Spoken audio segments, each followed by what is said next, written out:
Allez.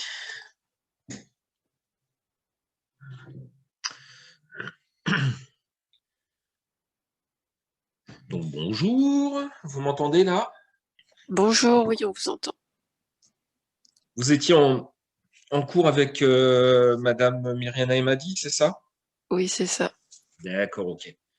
Ok. Elle vous a laissé encore un peu de force, ça va ou c'est c'est chaud? Ça va. Ça va, ouais. Alors attendez. Boum, boum, boum, boum. Alors, hier j'ai mis les cours qu'on va faire aujourd'hui. Tac, tac, tac, tac, tac. Mis en fait les cours qu'on va faire aujourd'hui, parce qu'on avait fini tout ce qui était QSAR. Et alors, je me suis fait un peu des nœuds dans la tête, hein, pour tout vous dire, à savoir de quoi on parle aujourd'hui. Alors, je vais vous expliquer un petit peu pourquoi, parce que en fait, dans ma première vision, qui était un peu candide, je pensais que tout le monde avait en même temps les cours en structure de Catherine Etchebest.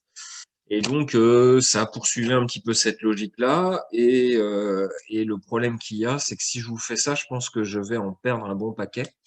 Donc, en fait, je suis parti sur une logique de faire quelque chose d'un petit peu plus simple, moins biomatériaux, mais plus molécules, plus médicaments, on va dire ça comme ça, et qui, à mon avis, sera plus facile à comprendre. D'accord? Donc, c'était un petit peu l'idée du cours d'aujourd'hui. Donc, un truc un peu plus simple, toujours plutôt sur des aspects modélisation moléculaire.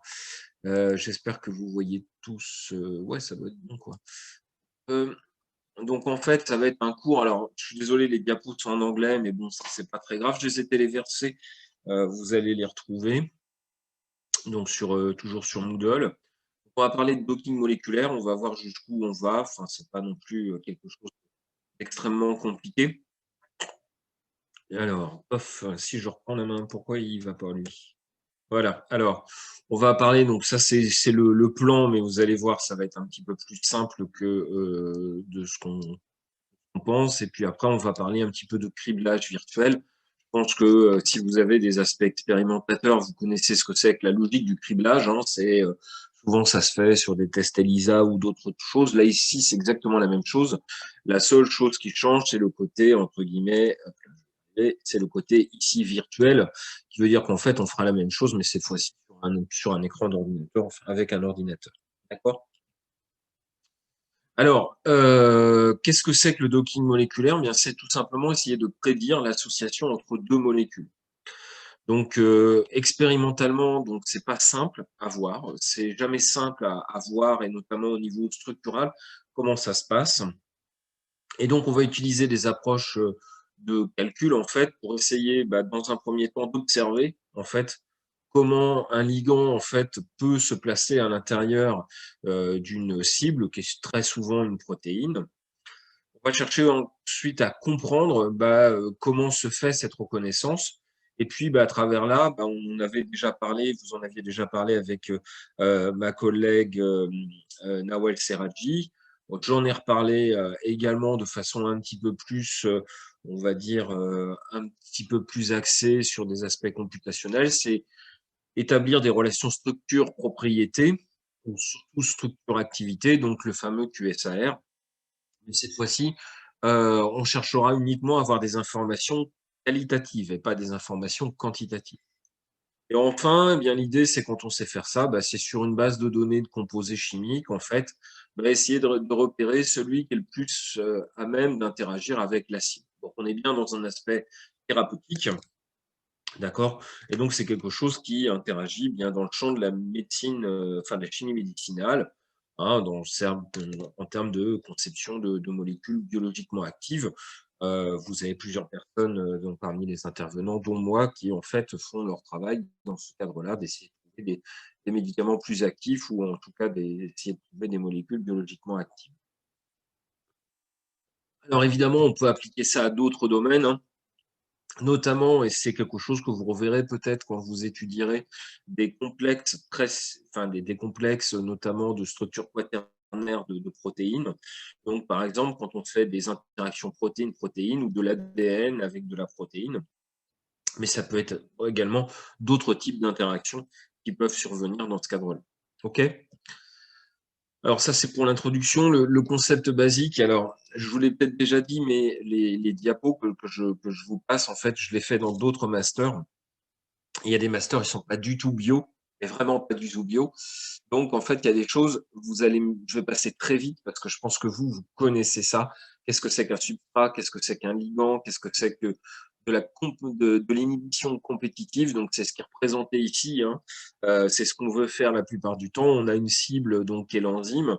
On a le substrat qui est le substrat, le ligand naturel. Et donc, excusez-moi, dans le cadre d'un médicament, dans le cadre d'un ligand, eh bien, par le nombre, on va essayer de remplir la cavité pour éviter que le substrat vienne à l'intérieur et puis faire cette inhibition comme ça. C'est le cas le plus connu, c'est le cas le plus classique. Il en existe d'autres. Il existe également des méthodes irréversibles qui sont par exemple de faire des liaisons covalentes. C'est ce qu'on va appeler les inhibiteurs dits inhibiteurs. Et puis, il y a d'autres inhibitions, l'inhibition allostérique. Mais j'en parlerai pas ici parce que bon, d'abord, je pense que vous avez déjà eu des cours là-dessus, que vous connaissez ça sur le bout des doigts. Et puis ensuite, je pense que ça dépasse largement le cadre et que j'ai d'autres collègues qui font ça nettement mieux que moi. Okay, donc, on est dans le cadre de l'établissement de cette équation-là, en fait, hein. On a ici, donc, par exemple, ici le ligand. Ici, on va dire que c'est la protéine et le reste, c'est le complexe. Donc en fait, l'idée, c'est de former un complexe comme ça. Donc on est lié à ça, bien sûr, le fait que ce sont des réactions équilibrées. Et donc la constante de dissociation, eh bien, elle est liée à l'inverse de la constante d'association, c'est-à-dire la concentration de A fois la concentration de B, divisée par la concentration du complexe. On peut relier cette valeur-là, qui est souvent une valeur expérimentale, on peut le relier cette fois-ci à la valeur du delta G. Delta G, c'est l'énergie, en fait, l'énergie libre d'interaction. Eh bien, en multipliant ça, en faisant notamment le plus important, passer par un log. On en a déjà parlé auparavant, notamment dans le cadre du QSAR. C'était une des raisons pour lesquelles les activités biologiques qui sont données très souvent sous la forme d'une concentration, il faut les passer en log pour en faire des analyses en QSAR. Ben là, l'idée, c'est simplement de vous dire qu'à travers ça, à travers un petit calcul comme ça, si le delta G en fait est négatif, eh bien la réaction elle doit aller vers la formation du complexe, quelque chose auquel on s'attend. Et l'autre chose qui est un petit peu plus compliquée, c'est qu'en fait, eh bien, il est difficile en fait de bien quantifier la valeur de l'énergie. De bien quantifier la valeur de l'énergie. La valeur de l'énergie. C'est-à-dire qu'en fait, on a des incertitudes très grandes. Et le problème de ça, eh bien, qu'avec des valeurs à 2,7 kilocalories, eh bien, on fait des variations qui vont de statistiques qui vont de 1 à 100. Et c'est-à-dire qu'on va avoir des écarts énormes. Alors, on va pas trop s'appesantir là-dessus, mais cette dépendance en log, bien, ça va être un vrai problème. C'est la précision du docking qui va être la précision de l'énergie du docking qui va être un vrai problème dans ce cadre-là. Alors, ça pour vous dire quoi que, en fait, quand on va cribler des bases de données, on va cribler des fois plusieurs millions de molécules. Il sera impossible de dire, parmi ce million de molécules, s'il y a un composé, si le meilleur composé, c'est celui qui va être vraiment biologiquement actif. Plutôt que de dire ça, on dira plutôt, bah, sur ce million de molécules, concentre-toi plutôt sur ces 1000-là, qui sont plus intéressants. On ne peut pas vraiment de donner de valeur et de donner d'informations très quantitatives et très affirmées en disant il faut faire ce composé-là et pas un autre. D'accord? Et ça, c'est dû au fait de la précision du mode de calcul. Alors déjà, c'est des modèles, hein, et en plus, il y a un problème de précision sur ces modèles. OK? Et tout ça, c'est dû au fait que dans un cas, Quand on est sur des calculs, on parle en énergie. Dans d'autres cas, en expérience, on parle en constante de dissociation ou en concentration d'inhibition, peu importe. Mais entre les deux, il y a un log et des petites variations d'énergie engendrent, comme c'est une exponentielle de l'autre côté, ça engendre des variations énormes au niveau des données expérimentales. Donc, c'est très difficile comme ça. Du fait de notre manque de précision, c'est très difficile de donner des informations très sûres dans ce cadre-là. Ok. Bon, peut-être un petit peu obscur là. Enfin, vous me dites, hein, surtout, vous n'hésitez pas parce que c'est pas toujours évident d'interagir. Vous n'hésitez pas à me dire si c'est pas clair, ou si vous voulez que je reprenne, ou si on reverra ça à un autre moment. On en rediscutera peut-être à un autre moment dans ce cadre-là. Ok? Bon, je continue. Je continue. Donc, pour vous dire un petit peu quelles vont être les étapes pour faire du docking, comme dans le cadre du QSR, je vous avais proposé des recettes. Là, ça va être un petit peu la même chose. On va passer assez vite sur un aspect qui est le fait de faire une méthode un peu naïve qui consisterait à faire de la simulation de dynamique moléculaire avec une protéine dans de l'eau et mettre un ligand à l'intérieur et d'essayer de voir si par dynamique le composé va se mettre à l'intérieur. Alors pour ceux qui suivent les cours de Cathy, c'est des choses c'est des images en tout cas, si vous voyez la petite image qui est à droite, c'est des choses que vous avez peut-être vues avec elle sur des choses qui se font en dynamique moléculaire.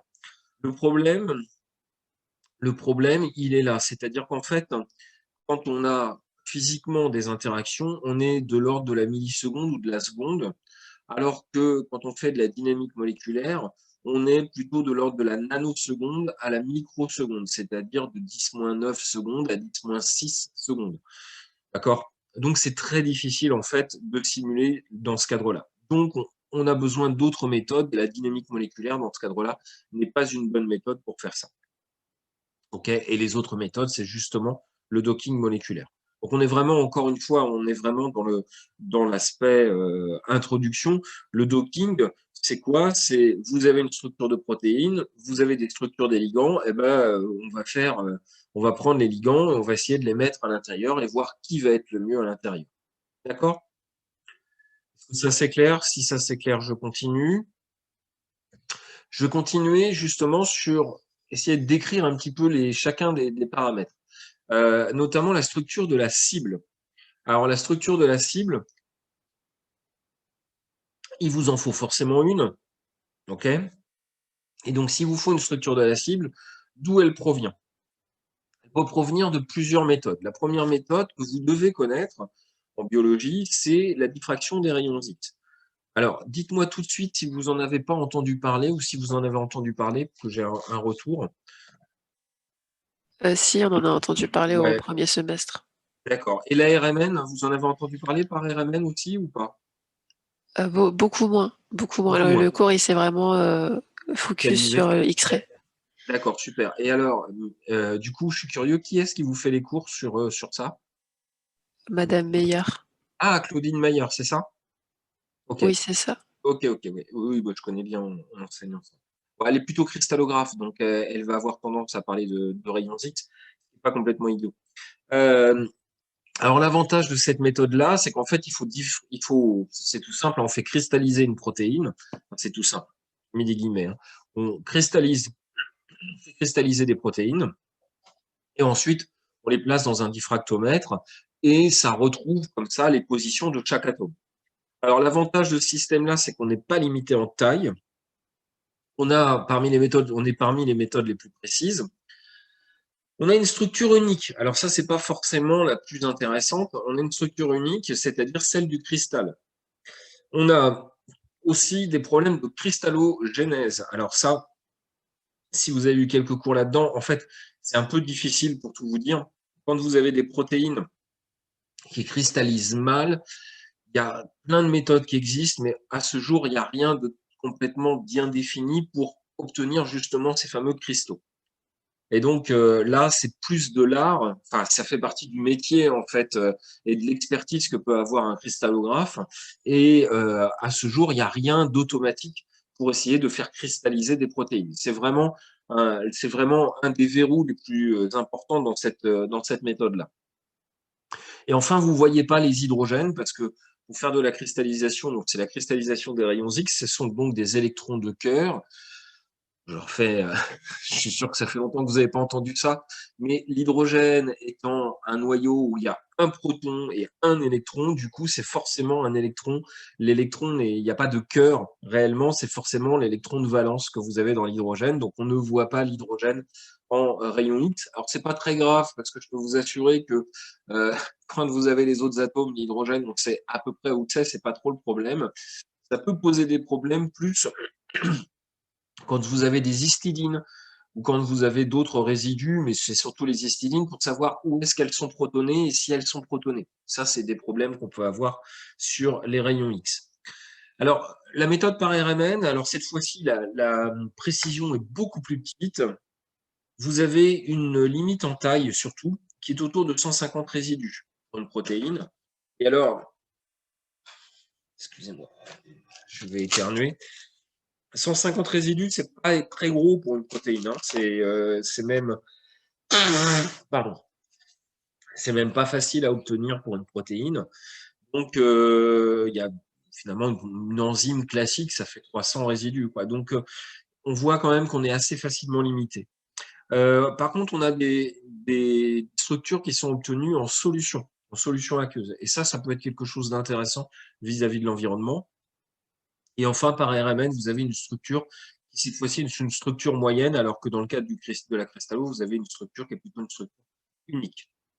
Enfin, l'autre méthode que je vous ai mis ici, on va la louper. En fait, c'est des méthodes de prédiction, mais on ne va pas réellement en parler parce que c'est pas vraiment, vraiment intéressant là-dessus. On va discuter plus de ça, on va discuter plus de la précision. Alors, pourquoi c'est important la précision? Parce que on va essayer de placer, un coup qu'on aura la structure de la protéine, on va essayer de placer les ligands à l'intérieur de cette structure, et notamment au niveau de la cavité. Si la précision est mauvaise, en fait, on ne saura pas bien placer les atomes. Dans ce cadre-là, on ne saura pas bien placer le ligand. Donc, en fait, en cristallographie, je ne sais pas si vous avez vu ce type de figure, mais la réalité de ce qu'on a, c'est ce genre de choses. C'est-à-dire qu'en fait, on a une espèce de volume dans lequel on va placer ensuite, c'est un logiciel qui fait ça, c'est aussi de la modélisation moléculaire, on va ensuite placer les atomes dans ce cadre-là pour reproduire en fait la structure de la protéine. Alors ici, la précision est bonne. La précision est bonne parce que avec un peu de métier, on voit tout de suite que ça, c'est un cycle aromatique. On repère un petit peu différents groupements. On voit bien ça, c'est un CO parce que on a un petit peu l'habitude, donc on sait tout ça. Donc ici, la précision est bonne, mais la précision, elle n'est pas toujours aussi bonne. Et quand vous étudiez des structures de protéines, je vous encourage vraiment à regarder donc dans la PDB. Hein, je pense que là, je vous fais pas insulte. Normalement, vous devez connaître ce site web qui est www.crcsbb.org, qui en fait contient plein de protéines, qui sont les protéines de ce qu'on appelle la protéine databank. Alors, il n'y a pas que des protéines, hein, il y a aussi d'autres atomes, d'autres molécules biologiques à l'intérieur. D'accord, donc on retrouve en fait, si vous regardez donc dans ces banques de données, je vous encourage vraiment à regarder justement la précision dans laquelle vous avez les choses, parce que si vous voulez ensuite travailler sur une structure qui n'est pas du tout précise, des fois on y est contraint, mais il faut quand même avoir en tête que il y a peut-être un biais dans ce cadre-là, d'accord? Et en tout cas, quand on fera du docking, si on veut faire du docking, ça a vraiment un biais dans ce cadre-là. Alors, c'est pas toujours évident justement de retrouver donc la précision, elle est exprimée en angstrom. Là, ce qui est intéressant dans ce petit schéma qui date un peu, mais ce qui est intéressant, c'est que les personnes ont cristallisé des structures et une même structure de protéines qui a été faite avec trois précisions différentes, un à 1,5 angstrom, à 3 angstrom et à 5 angstrom.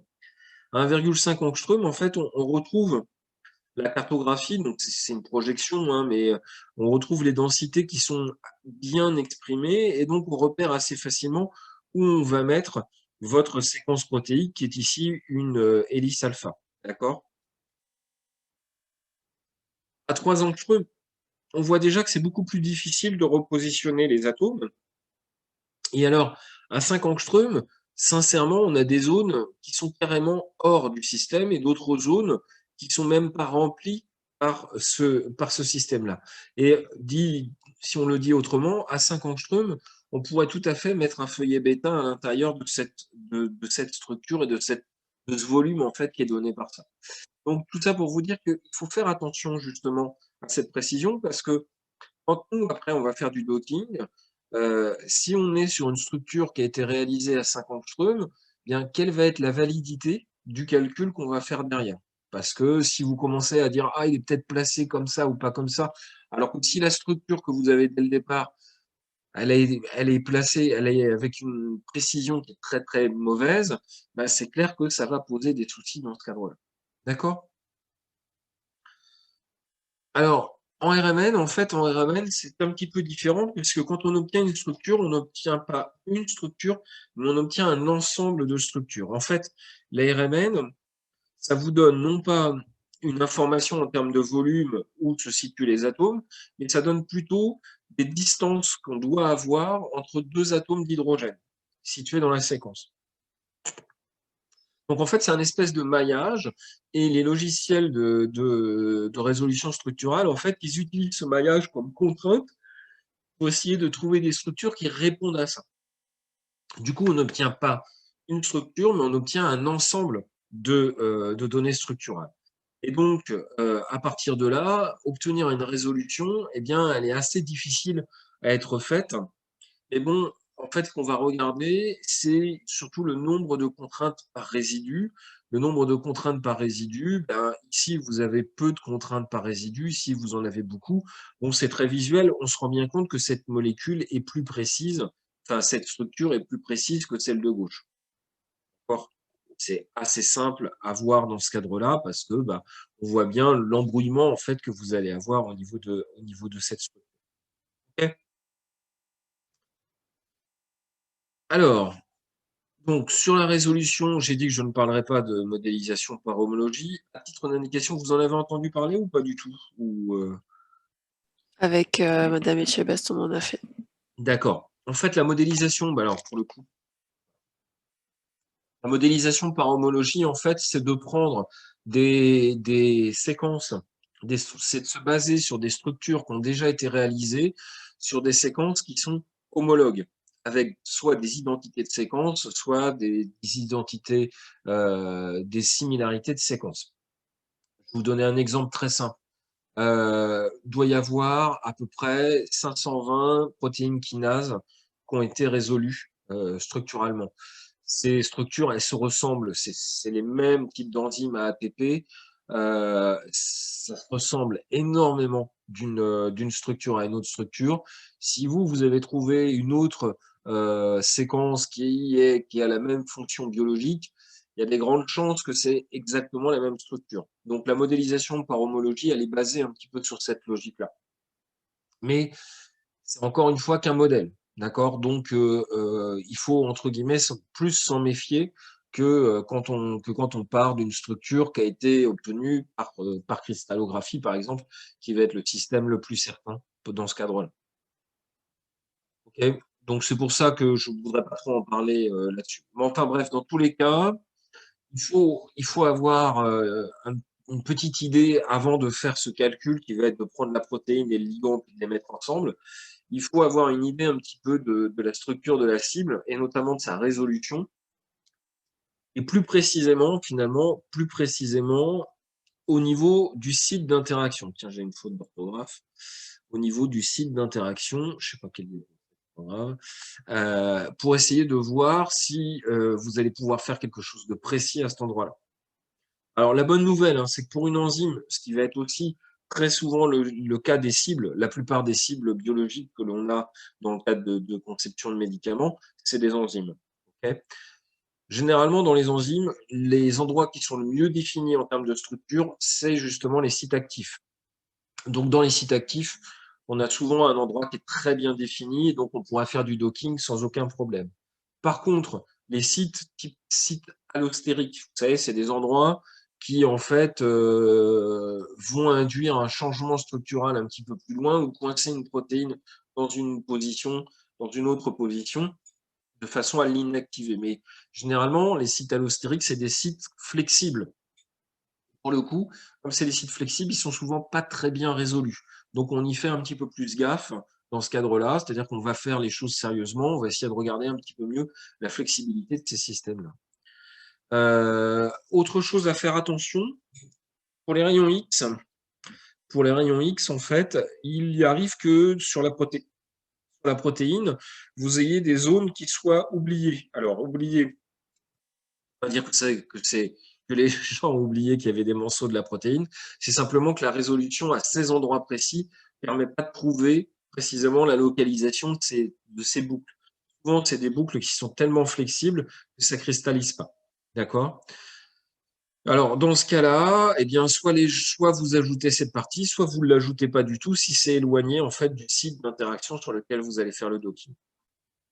Bon, pour résumer un petit peu ce truc-là, donc cette structure de la cible, ça vaut le coup puisque si vous vous engagez dans une étude de docking moléculaire, vous allez avoir une cible et vous allez avoir plein de ligands. Ça vaut le coup quand même de bien lire la publi de la cible pour avoir des informations intéressantes justement sur cette cible et savoir, quelquefois, elle a été mutée pour pouvoir mieux cristalliser. Donc, c'est des choses à savoir, s'il manque des parties, si c'est important, pas important. Donc, on prend au moins le temps de lire l'article qui résume tout ça. Alors, il y a différentes choses à faire sur une structure de cible. Alors, c'est là où c'est des choses qu'on fait en TP normalement, mais bon, c'est pas très très grave. Quand on a des structures de cristallos, c'est des choses qui surprennent beaucoup les chimistes. Et les structures, il y a plein de choses à l'intérieur. Donc, à l'intérieur, on va retrouver ce qui a aidé à la cristallisation. Donc, on va trouver des ions, on va trouver de l'eau, on va des fois trouver des savons, du savon, des glycosiles, des trucs comme ça, des anticorps, des protéines chaperones, et puis des atomes qui manquent. Donc, en fait, ce qu'on va faire, c'est qu'on va laver en fait ce fichier PDB pour faire du docking. Donc, très généralement, ce qu'on fera, c'est qu'on ne garde que la protéine à l'intérieur de ça. On ne garde que la cible à l'intérieur de ça. Alors, là, je viens de me rendre compte que je vous ai dit on ne garde que la protéine, on ne garde que la cible. Pour la petite anecdote, j'ai une fois, vous savez, quand on cristallise, des fois, pour cristalliser, on met des protéines chaperones, on met des anticorps, des IgG, vous savez, des immunoglobulines. Et je me souviens d'un étudiant qui était venu chez nous, qui avait fait tout un travail sur des inhibiteurs d'une protéine qui s'appelle GP120, inhibiteur du VIH. Et en fait, en lavant ce fichier PDB, lui, il avait gardé justement l'immunoglobuline et il avait enlevé la protéine, la vraie protéine de VIH. Donc, il avait des résultats qui étaient pas très bons, ce qui est plutôt rassurant. Mais en fait, il avait engagé tout des calculs en fait à travers ça. Donc, fait vraiment gaffe à ce genre de choses, à bien prendre la bonne protéine. D'où la remarque que j'ai dit avant, de bien lire le public qu'il y a auparavant de savoir qu'est-ce qu'on fait réellement et quelle est la protéine à faire. Alors, ensuite, donc, le docking, hein, c'est très simple. Hein, vous avez une protéine, vous avez des ligands, il faut les mettre à l'intérieur. Mais la question, en fait, c'est où est le site d'interaction de la protéine. Donc, il y a plusieurs méthodes pour établir ça. Donc, la méthode la plus simple, c'est que vous avez déjà une structure d'un complexe. Si vous avez une structure d'un complexe, c'est le cas ici. Donc, vous avez ici un complexe. Bon, bah, ça veut dire que la zone d'interaction, elle est autour, quoi. D'accord? C'est pas très difficile. Donc, c'est une méthode simple, c'est une méthode qui marche bien, mais qui nécessite d'avoir un mécanisme qui est identique pour tous les ligands. D'accord? Donc, ça, c'est quelque chose à voir. C'est-à-dire, on ne va pas mélanger de l'allostérique dans ce cadre-là. Si on n'a pas cette situation-là, eh bien, il y a deux méthodes. Donc, la méthode d'analyser les propriétés structurales de la protéine de façon à localiser le site d'interaction. Donc, c'est ça dont je vais parler un tout petit peu après dans une diapo. OK, donc, voir plus loin.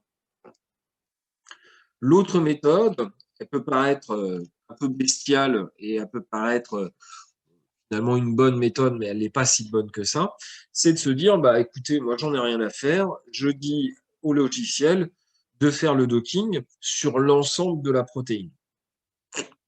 Mais alors, on va le voir un petit peu plus loin. Le problème de ça, c'est que le docking vous trouvera d'une part toujours une réponse, et en plus, le logiciel, il ne saura pas forcément décider, savoir si vous avez le minimum d'énergie dans ce cadre-là.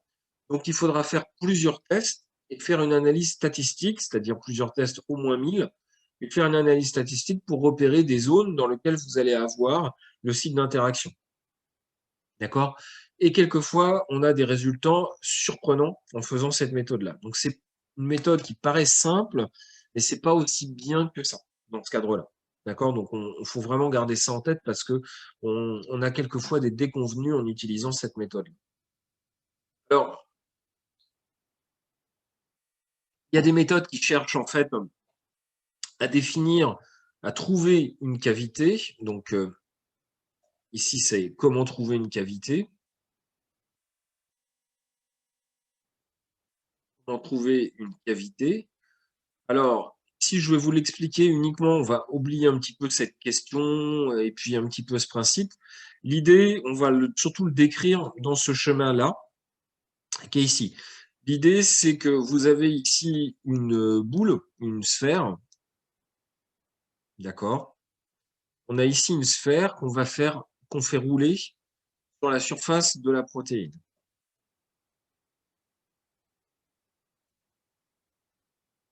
Donc, sur la surface de la protéine. Présenté ici.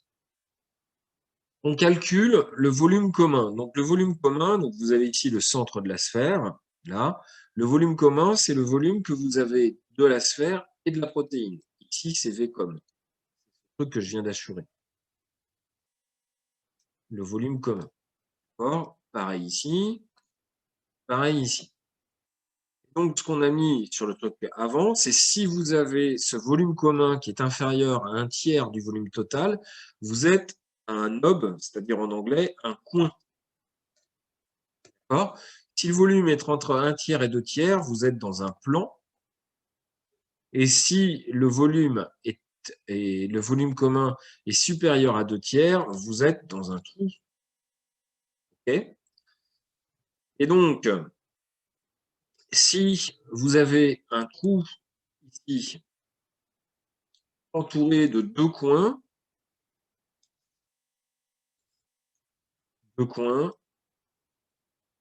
et bien à ce moment-là, vous avez forcément une cavité.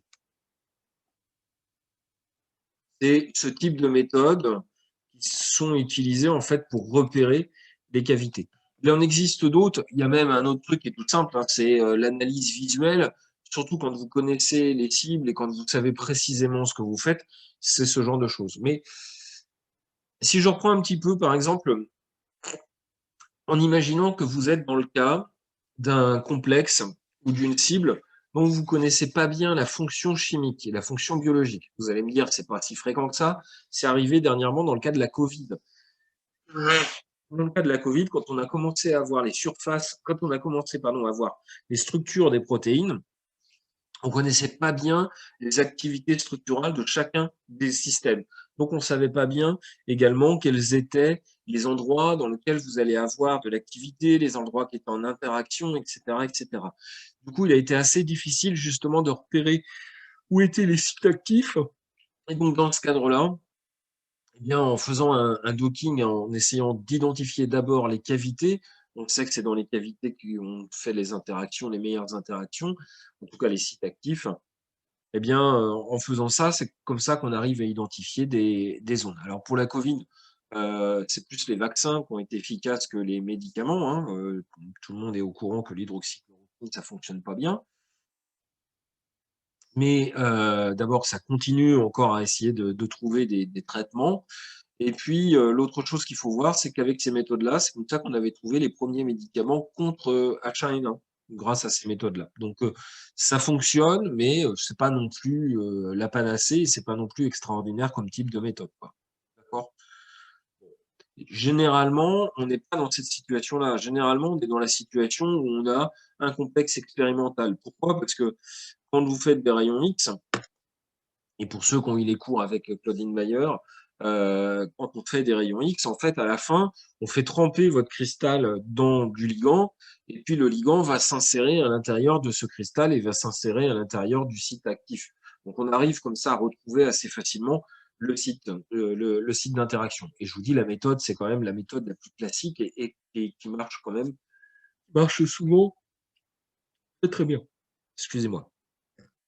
J'avais pas cours avant, mais moi aussi j'avais des trucs avant et un petit peu claqué. Bref, je continue. Donc je continue, on est toujours sur la méthodologie. On a décrit la structure de la cible, on a décrit le site d'interaction, comment on faisait pour le trouver. Maintenant, il faut parler un petit peu structure des ligands. Alors, les ligands qu'on va tester, ben, ce sont des composés organiques. D'accord?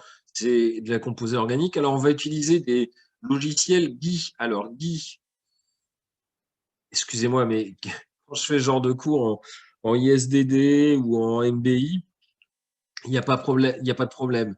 Alors, GUI, ça veut dire Graphical User Interface.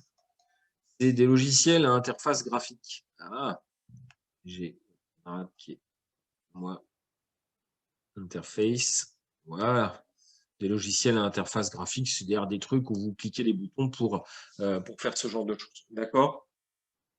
Donc, avec ces logiciels-là, eh ben, on va dessiner des molécules et on va faire un dessin en 3D directement pour obtenir, en fait, ce type de structure. OK? Donc là, c'est des molécules, c'est des tailles de molécules assez typiques pour faire du drug design, hein. On connaît un petit peu on a des analyses statistiques sur le type de composé qu'on a en drug design. Donc voilà le type de composé.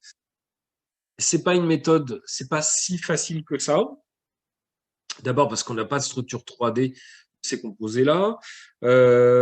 Ensuite, on a différents problèmes.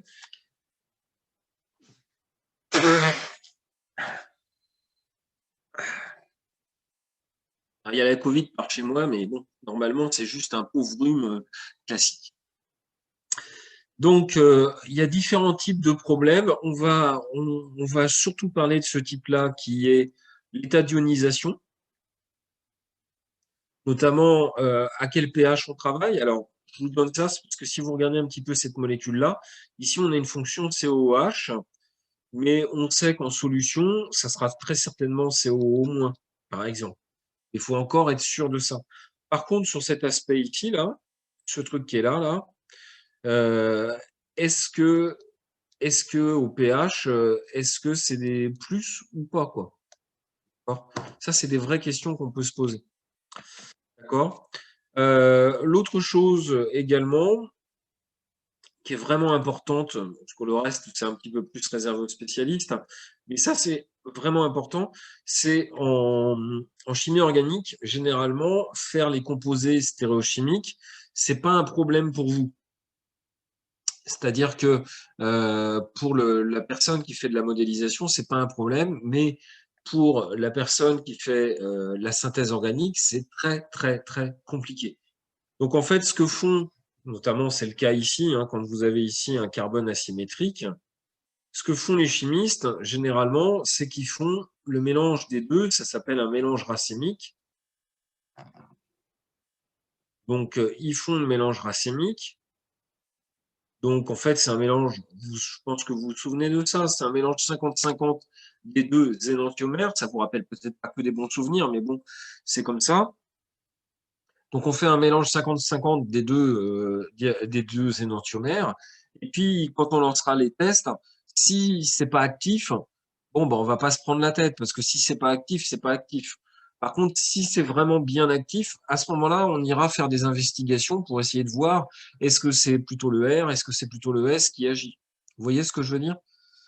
Donc, en fait, quand on est dans cette partie de criblage, on n'est pas encore, très souvent, on n'est pas encore à essayer de précisément positionner le composé R ou S.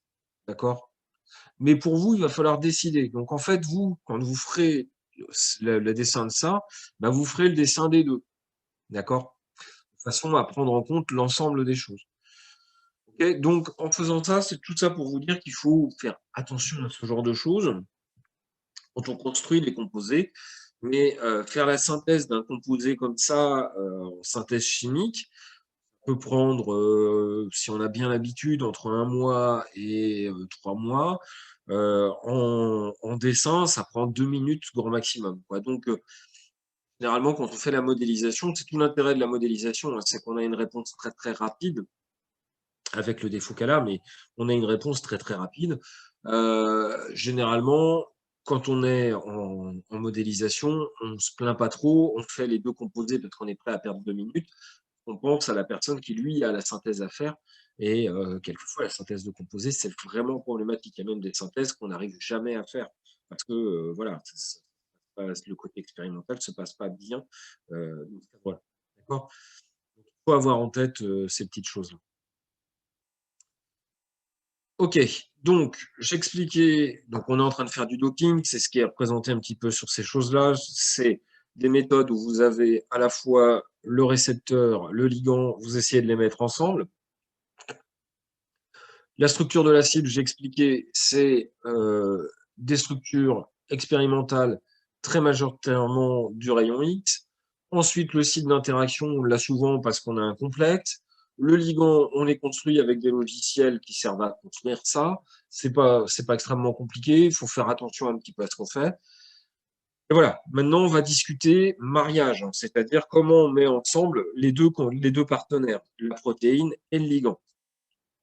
Et alors, pendant cette interaction, la flexibilité du ligand va être engagée, alors que celle de la protéine va être un petit peu moins forte. De fait, on va distinguer 3 cas. Le premier cas, c'est quand on considère la protéine rigide et le ligand rigide. Dans ces cas-là, on parlera de docking rigide. D'accord? Le cas classique, c'est celui-là. On a la protéine rigide, on a le ligand flexible. On parle à ce moment-là de docking flexible. OK? Ça, c'est le cas le plus classique.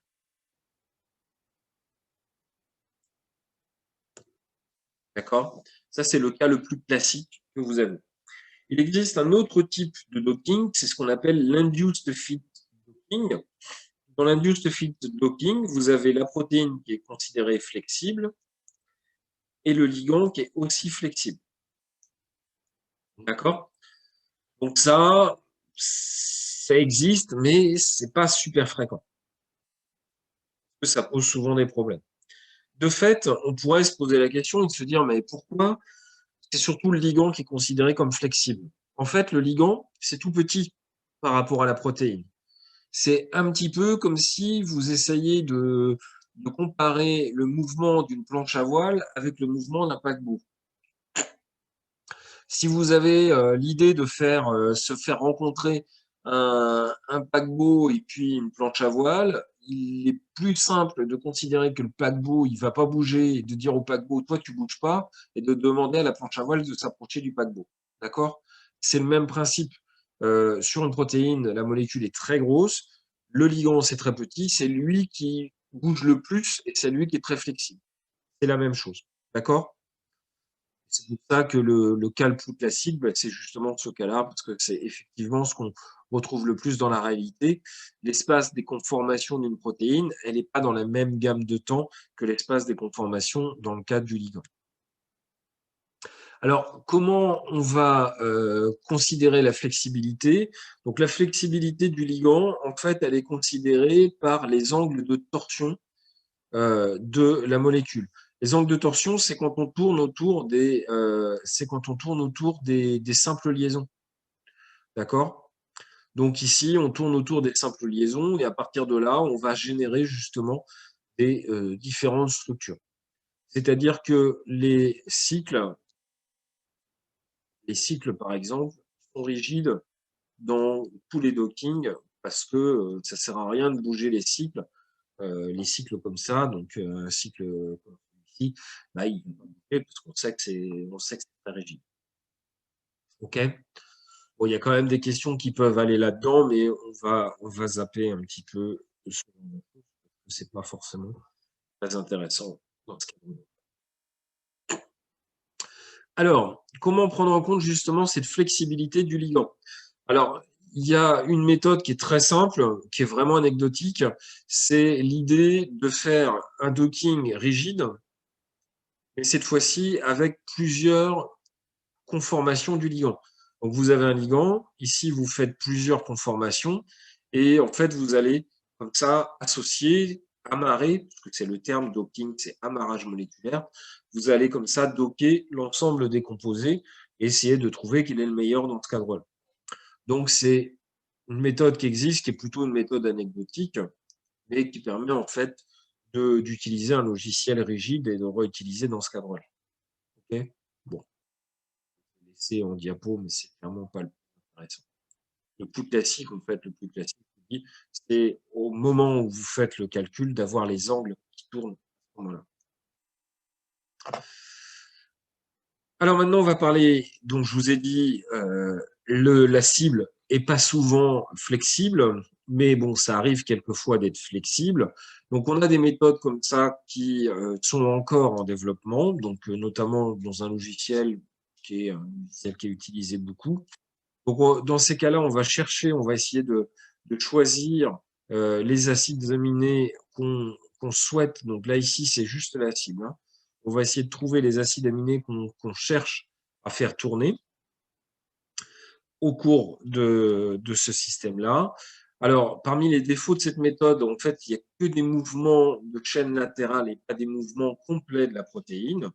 Et puis, on peut avoir aussi, eh bien, c'est ce qui est représenté ici. Donc, vous avez ici un composé, alors c'est un inhibiteur que vous voyez ici. Alors, il est en vert, l'inhibiteur, il est là, hein. Je ne sais pas si vous avez l'habitude de ça. Inhibiteur, ici, d'accord? Donc, il rentre dans une espèce de chaussette et c'est représenté comme une espèce de volume ici, qui est le volume de l'interaction. Donc, on voit le ligand qui est à l'intérieur. Si on rend flexible quelques-uns des résidus, ceci, eh bien, au cours du docking, donc vous avez ici des angles de torsion qu'on va rendre flexibles. Eh bien, au cours du docking, on va avoir la formation d'interactions ici, au sein même de la protéine. D'accord, vous avez aussi ici une hémogène comme ça, bien que le ligand, il ne peut plus rentrer à l'intérieur. Okay, donc c'est ça qui s'appelle le collapsage, c'est-à-dire que les résidus, ils interagissent à l'intérieur de la cible, parce qu'on les a autorisés à tourner dans tous les sens.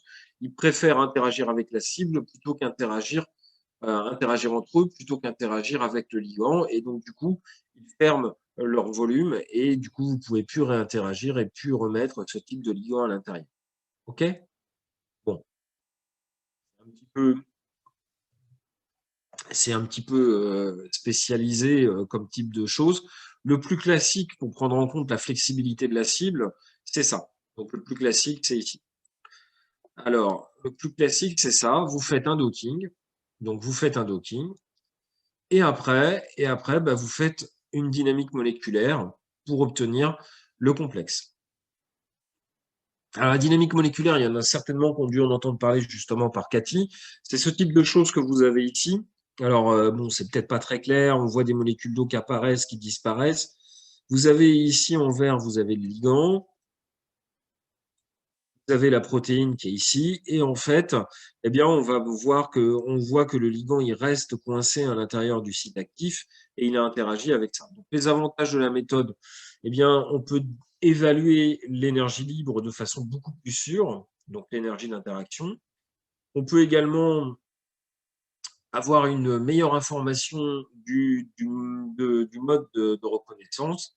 Et puis, vous allez pouvoir accès à des visions plus statistiques, en fait, de la reconnaissance. D'accord?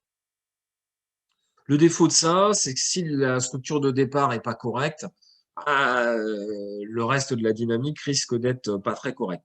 C'est pas complètement le cas parce que souvent, quand vous avez une conformation qui est pas bonne, quand on fait une dynamique, donc c'est MD hein, pour Molecular Dynamics, eh bien, il arrive très souvent que le ligand il soit barré et qu'en fait, vous avez plus de complexe à la fin de la dynamique moléculaire. Donc, ça permet comme ça, justement, de vous dire si vous avez bien fait la dynamique moléculaire ou si, si c'est bien le bon mode d'interaction ou pas. L'autre méthode, c'est l'inverse, c'est que vous faites la dynamique moléculaire non pas sur le complexe, mais sur la protéine seule, et ensuite vous sortez des structures représentatives et vous faites des calculs de doping sur plusieurs structures de la même cible dans des différentes conformations de la cible. D'accord ? Donc dans ces cas-là, c'est pas mal parce que vous avez une vision de la protéine de type APO. Par contre, parmi les défauts de la méthode, eh bien, il faut extraire ce qu'on appelle une structure représentative de la cible. Et puis, l'autre problème, c'est que la précision du docking n'est pas forcément une très très bonne méthode. OK? Bon, alors, je pense que j'en ai fini. Peut-être été un petit peu vite. Je voulais juste faire un point avec vous, pendant que j'y pense, sur le nombre de fois où on va se voir encore. Parce que de mémoire, attendez. Hop là, je vais passer à autre chose. Ah, c'est pas ce que je voulais faire. De mémoire, on se voit, on se voit plus qu'une seule fois, mais je voudrais être sûr avec vous. Vous pouvez me redire tout ça? Normalement, c'est lundi prochain. Alors lundi prochain, c'est la dernière fois qu'on se voit? Alors, Avant les oraux, en tout cas sur le planning de Moodle, on vous revoit le 22 février. Puis après, on vous revoit le 22 mars pour les oraux. D'accord, alors attendez. Non, mais je ne suis pas connecté. Donc c'est bien ça. C'est le planning de Moodle. Là, je suis en train de me connecter dessus, mais ça ne sert peut-être pas grand-chose. Oui, parce qu'en fait, Myriana, elle a voulu intervenir plutôt sur la fin des cours. Donc, vous allez avoir surtout du Myriana à la fin, dans le planning. Non, si je dis ça, c'est parce que je suis en train de voir. Donc, en fait, moi, ouais, je sais pas si vous avez vu, hein, je vous ai enlevé un distanciel ou présentiel parce que, voilà, enfin, vous êtes punis, vous avez le droit. Donc, en fait, on se revoit, eh ben ouais, la semaine prochaine, on se revoit encore. Et puis après, juste au niveau des oraux, le 22 mars. D'accord, ok. Et à titre d'indication, donc c'est bien, pardon d'avoir mis en doute, c'est pas que je vous mette en doute votre parole, hein, mais à titre d'information, en fait, vous avez commencé à regarder les articles ou vous avez été submergé par autre chose et Personnellement, j'ai regardé un peu, mais c'est ouais, très superficiel. d'accord, ok. Ok, ok. Bon. Ça serait bien. Vous avez, je sais plus si on avait mis un truc pour s'enregistrer ou des choses comme ça. Je suis pas sûr encore qu'on ait fait ça. Ah, c'est pas vrai. Je croyais qu'on avait mis en place un Google Spreadsheet avec Nawel. Euh, ah bah, moi, je vous ai mis des conseils pour la présentation orale. Je sais pas si vous avez vu. Et, et dedans, il y a une banque et je pense que ah non, on n'a pas fait ça encore. Mais ok. On mettra, faut qu'on mette en place un petit truc pour s'enregistrer en fait ensemble. Je vous ai mis des petits conseils, mais c'est des conseils très généraux.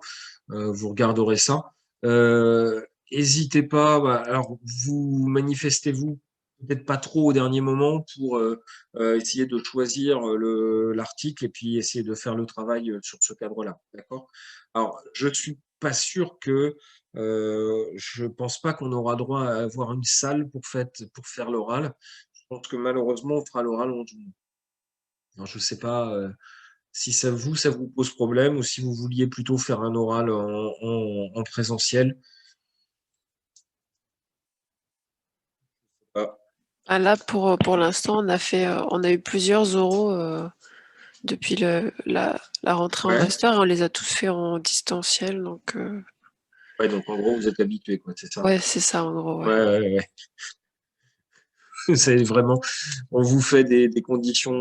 Moi, je me plains des conditions de travail parce que je suis en télétravail, voilà. Mais je pense que vous êtes vraiment, les étudiants à partir de la L2, là, vous êtes vraiment pas gâtés, hein, je vous dis. Euh, ouais, bon, je sais pas de quoi on reparlera un jour de ces histoires de Covid, mais c'est clair que vous avez vraiment pas eu de bol. Bon, de toute façon, Excusez-moi, j'avais une question. oui. En ce qui concerne le choix des articles, on est censé vous envoyer un mail ou vous allez préparer quelque chose pour répartir les Alors, articles? il faudra, non, nous, ce qu'il faudra pour tout vous dire, parce que c'est tout bête. Vous n'allez pas tous les prendre, hein. Et puis moi, je les connais, enfin j'en connais une bonne partie, mais pas forcément très très bien. Donc à un moment ou à un autre, il faudra que vous me mettiez, il faut que nous on fasse un tableau, un Google Spreadsheet, où à l'intérieur vous allez mettre vos noms et puis quel article vous avez choisi, quoi. Ne serait-ce que pour nous qu'on relise les bons articles tant qu'à faire. Oui, ce que je veux dire, je sais pas, Ok. moi je prends celui-là, si le JBSD là je sais plus ce que c'est comme truc, si personne l'a pris, bon, on a tout. Enfin, j'aimerais bien savoir ce que vous avez lu, quoi. C'est plus simple pour moi.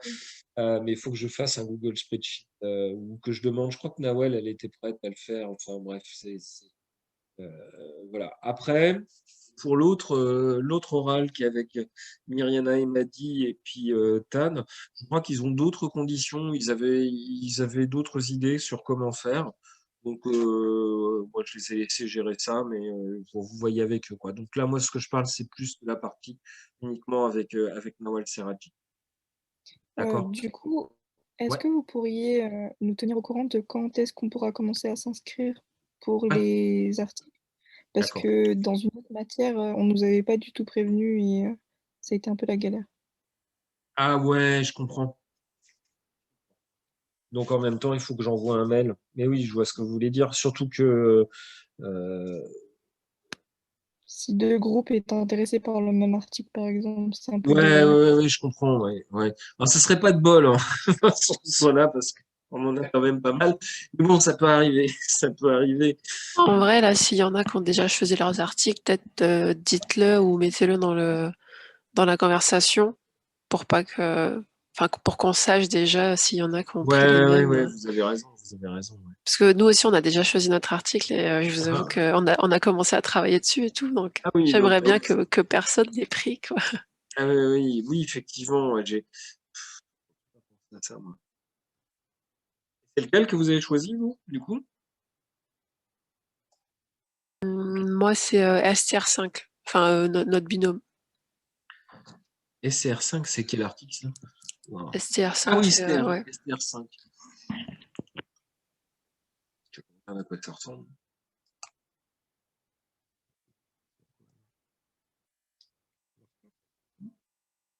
Ouais.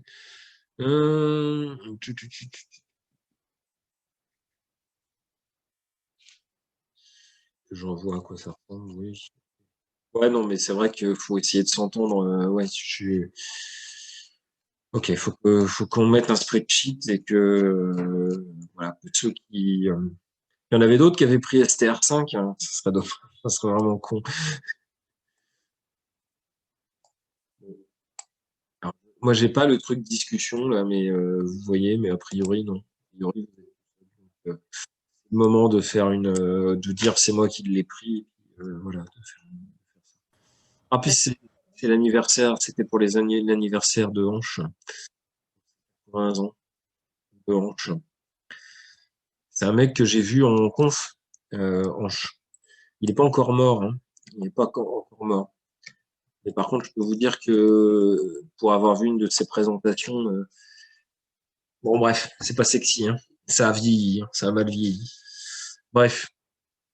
Donc oui, j'essaye de mettre un Google Spreadsheet et de mettre voilà, de mettre le à l'intérieur. Pour surtout, c'est vrai que c'est surtout pour vous que vous marchez pas sur les pieds. C'est quand même un petit peu dommage. Je continue. Donc, je continue. Désolé de cette petite digression. On va parler un petit peu plus méthode. Je vais essayer d'aller assez vite parce que pas que trop enfin comment dire, pas aller vite pour aller vite, mais pour pas que ça prenne trop de temps au niveau de cette méthodologie. Donc on va parler du docking manuel. Alors le docking manuel, alors d'une part, je ne résiste pas à l'idée de vous montrer une photo de ma fille, voilà, qui a 7 ans maintenant, donc ça fait belle lurette que cette photo est finie. Le docking manuel, et c'est un petit peu comme ça qu'il faut voir aussi le docking, ça fait souvent penser au jeu qu'on a au niveau des bébés, où on leur donne des formes comme ça, il faut le mettre à l'intérieur.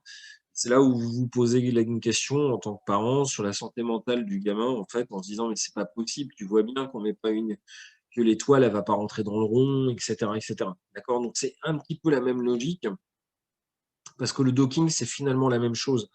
C'est une histoire de complémentarité de forme. Et finalement, c'est ça, c'est qu'on va essayer de placer une molécule à l'intérieur d'une autre molécule qui est la protéine. Il faudra que ça réponde exactement, plus ou moins exactement à la forme que vous avez. Alors, cette méthode-là, donc manuelle, aujourd'hui, c'est plus utilisé de le faire manuellement. C'est-à-dire qu'en fait, on le faisait avec un utilisateur, on bougeait ça, on bougeait la molécule, donc c'est l'utilisateur qui bougeait la molécule et puis qui essayait de calculer l'interaction. Bon, aujourd'hui, c'est plus utilisé. C'est plus utilisé. Mais si je laisse les diapos, c'est que d'une part, j'oublie toujours de les enlever. Et d'autre part, je vous dis, l'idée du docking, mentalement, c'est ça. C'est-à-dire que c'est surtout une histoire de forme, d'avoir la bonne forme et que la molécule, elle est la forme qui correspond en fait à l'espèce de cavité que vous aviez avant. Bah, tiens, j'avais ça ici. C'est-à-dire que la cavité, en fait, c'est une cavité comme ça, là. Vous voyez un petit peu de mon truc. Et bah, clairement, à l'intérieur, si vous regardez, il faut plutôt une molécule en forme de banane qu'une molécule en forme enfin, une molécule carrée. Vous voyez ce que je veux dire? Donc, c'est un petit peu, toute l'idée est un petit peu derrière tout ça. L'idée du docking, elle est un petit peu derrière tout ça. Okay. Le docking automatique, eh bien, c'est une méthode qui va vous placer automatiquement le ligand au sein de la macromolécule.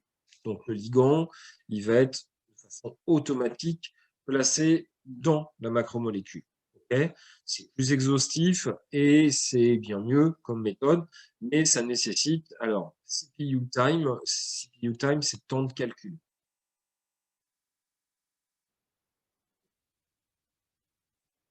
Alors, CPU, c'est pour Central Processor Unit, c'est en fait un processeur. Donc, c'est du temps de processeur. Alors, un bon logiciel de docking, eh bien, c'est un temps de calcul raisonnable, d'accord?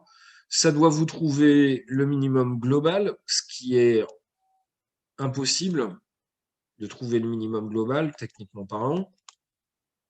Ça vous calcule des énergies libres capables de reproduire les données expérimentales, donc ça aussi, c'est impossible, techniquement parlant. Et ça vous retrouve, en fait, ça vous retrouve les données expérimentales qu'on pouvait avoir. Donc, ça, c'est vraiment le rêve d'un logiciel de docking, c'est-à-dire que vous mettez n'importe quel ligand, il va vous le mettre à l'intérieur et vous dire exactement, précisément comment il est mis. Bon, généralement, le docking, il est souvent séparé en deux grandes étapes, vu en deux phases. D'abord, une phase de recherche conformationnelle, c'est-à-dire essayer de trouver la meilleure position. Et enfin, une autre phase qui est cette fois-ci de quantifier l'interaction à l'intérieur. Okay. Alors, il existe à ce jour, il existe que 3 méthodes pour faire justement ces histoires d'exploration et regarder ça. La première méthode, c'est la méthode des grilles, une méthode de grille. D'accord? Alors, je vous l'écris en fait que 3 méthodes.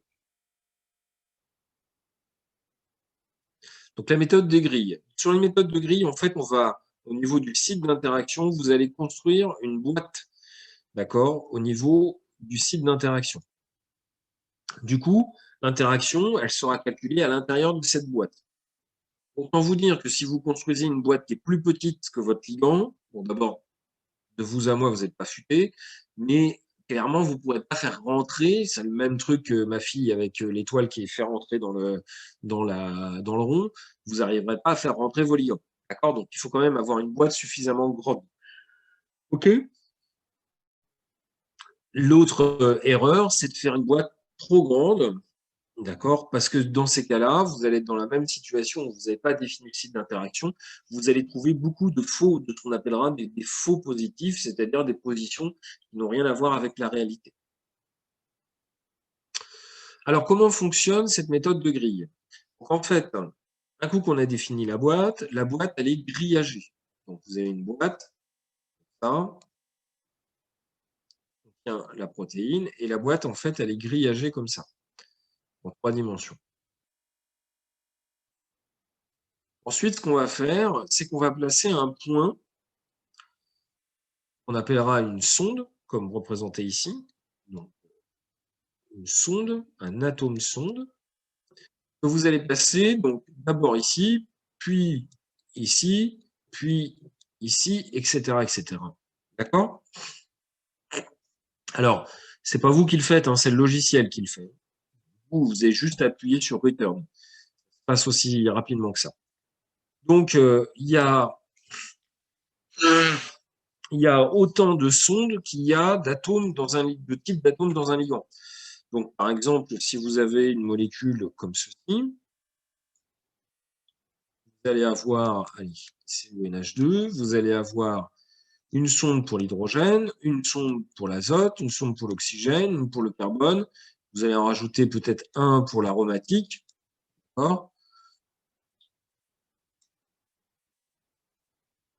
Et plus un électron, plus un, pour calculer l'électrostatique. Bon, ça, c'est des détails un peu techniques. D'accord? C'est des détails un peu techniques, mais ce que va faire le système, c'est qu'il va calculer l'énergie d'interaction pour chaque atome, pour chacun des points de la grille. OK? Chacun des points de la grille va avoir un atome, va avoir l'énergie pour chaque atome. Ensuite, comment se passe le système? L'idée, c'est calculer l'énergie vite. Calculer l'énergie vite. C'est ça l'idée principale. Alors en fait, on imagine si on a cette molécule qui est la molécule de formol. On imagine que si on a la molécule de formol, dans cette boîte, qui est représentée ici en 2D, calculer l'énergie d'interaction, plutôt que de faire passer les logiciels, le champ de force, etc., cette fois-ci, l'interaction de l'énergie, elle sera calculée en disant c'est l'énergie de l'oxygène au point 4, plus l'énergie du carbone au point 3, ici, plus l'énergie de l'hydrogène au point 2, ici, et l'énergie de l'hydrogène au point 1, ici. C'est-à-dire que on fait des sommes de tables, mais il faut avoir en tête que dans ce cadre-là, la molécule est considérée non pas comme une molécule, mais plutôt comme une liste de points sans liaison. C'est plutôt pas, on va dire, pas précis, c'est même assez rustre comme vision de la molécule. L'avantage de cette méthode-là, c'est que c'est très, très rapide.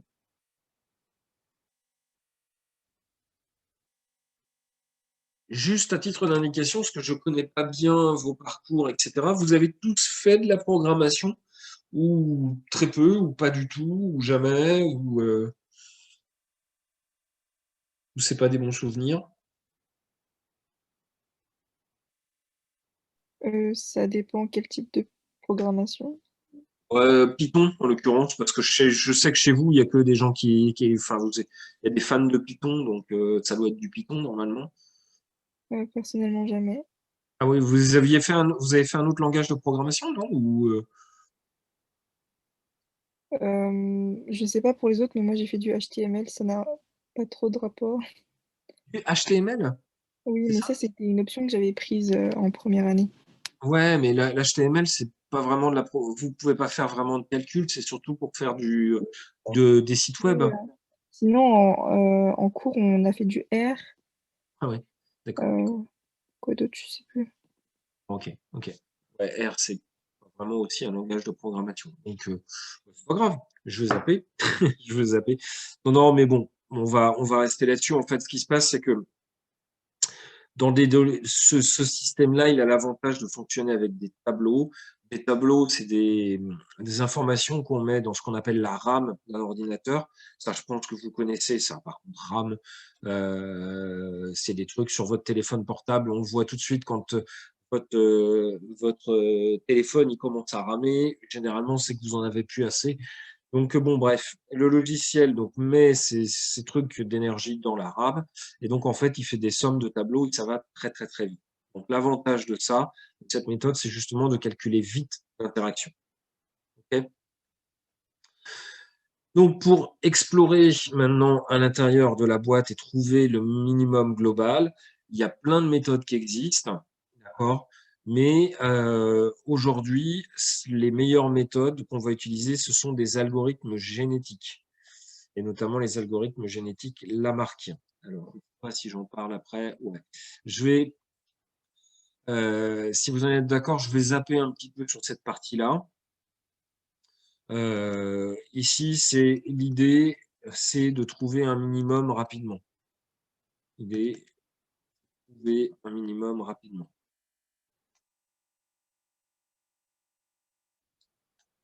Donc, c'est ça l'idée de ce qu'on appelle l'optimisation. Pour ceux qui ont les cours avec Cathy, je pense qu'elle fait les méthodes d'optimisation. Peut-être que vous avez vu des mots comme méthode de plus grande pente, méthode du gradient conjugué ou des choses comme ça.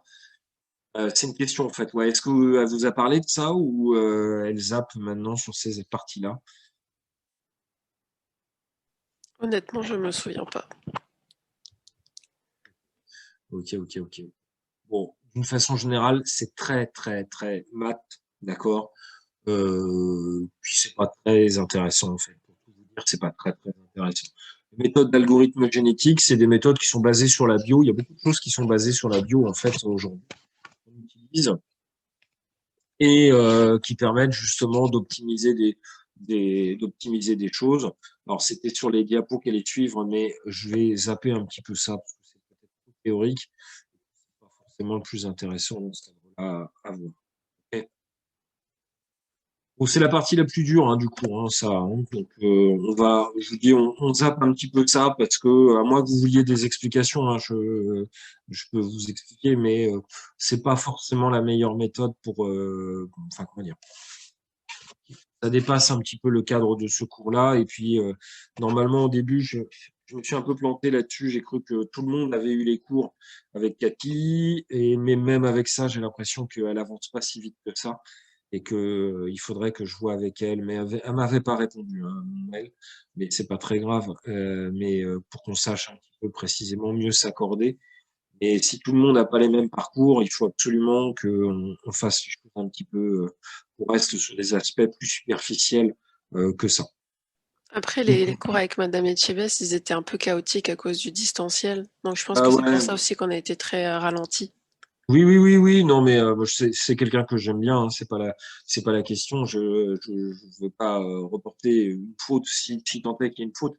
Mais là encore, je veux dire, on va être honnête, c'est pas facile. Je vous dis, c'est pas facile pour vous, c'est pas facile pour nous en tant qu'enseignants, hein, parce qu'il y a beaucoup de choses.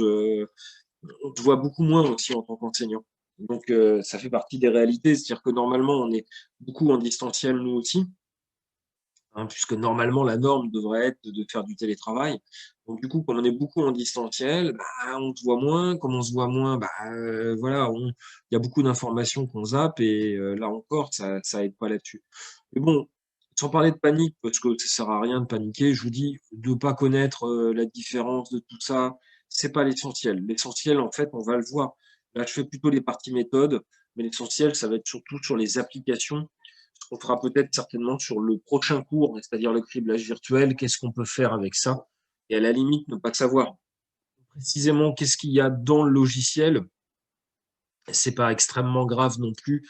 Vous n'avez pas non plus vocation à faire de la programmation et puis à programmer des logiciels de docking. Ce sera, à mon avis, c'est pas votre job. Ou si c'est votre job, il faut que, si c'est ce que vous voulez faire, il faudra peut-être se réorienter vers d'autres masters qui font ça, notamment en ISDD, en master de biologie informatique, qui sont un petit peu plus calés sur ce genre de choses. Okay. Alors, les autres méthodes, donc je vous ai dit la méthode de grille, c'est ce qui est le plus employé. Les autres méthodes, c'est assez rigolo, c'est des méthodes de sphère. Alors, voilà comment ça fonctionne. Vous avez une protéine, une cavité de protéine. À l'intérieur de la cavité de protéine, donc la cavité est là, hein. À l'intérieur de la cavité, on va la remplir de boules, enfin de sphères. OK? Pour remplir à l'intérieur de la cavité. On va rediscuter un petit peu de ça, je vous présente juste le truc. Donc, les sphères, qu'est-ce qu'on va faire à partir de là? On va supprimer celles qui sont aux extrémités, comme celle-ci et celle-ci, pour obtenir en fait juste ça. Et en fait, on va enlever, donc on part de cette étape-là, on va enlever la protéine. On enlève la protéine. Et on considère que ça, c'est le négatif de la protéine. Un doute Massaï, vous voyez ce que ça veut dire quand je parle de négatif? Non, pas trop. Le doute Massaï, vous savez, c'est une expression qui date du temps où vous faisiez de la photo argentique. Vous n'avez pas connu ça? C'est un peu comme si c'était une empreinte, non? Voilà, c'est c'est exactement ça. L'empreinte. En fait, ouais, les négatifs, c'est quand on faisait de la photo, là, je me sens vieux, vous me filez pas le moral. Du temps, on avait des photos on avait des bandes. En fait, c'était sur des bandes. Et ce qui était rouge, en fait, apparaissait pas rouge. C'était les couleurs complémentaires qu'on avait sur ces bandes-là, qu'on gardait, qui s'appelaient des négatifs. Et c'était exactement l'inverse. Donc, c'est l'empreinte. C'est exactement ça. C'est l'empreinte de la protéine. Et là, j'étais en train de me dire, mais ça se trouve, ils n'ont jamais eu dans les mains un appareil photo argentique, avec des bandes, des pellicules, ça s'appelait. Mais bon, voilà. Quand je parle à mes gamins, ça vieillit tout ça. Bref, donc là maintenant, en fait, on a enlevé la protéine, on a juste des sphères à l'intérieur. Et donc, maintenant, l'hypothèse va être la suivante.